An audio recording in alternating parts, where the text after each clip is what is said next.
ਵੇਖੋ ਬੰਦੇ ਉਸਤਾਦ जी पिछे पिछे आ रहे हैं लैन बना के क्योंकि जगह पोली बेच ही ना कोई डिग पे। क्या बात है, यूटर्न मारो यूटर्न। उस्ताद जी ग्लैनको पिंड आए हैं जी, पिंड पिछे झील दे कोल जा रहे हैं।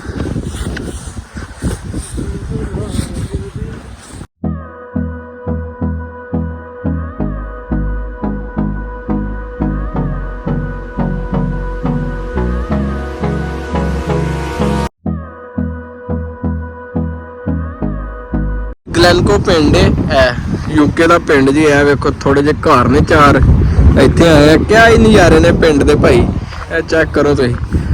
चंगी तगड़ी झील भाई ये पिंड वालियां नाल। रब ने इन्हां नूं झील दे नज़ारे भी दित्ते ने, पहाड़ी नज़ारे भी ने ते बाकी साफ आबोहवा वाले भी। कश्तियां कुश्तियां खिला रही झूटे माटे लैन लई। क्या बात है जी, चा गए ओए।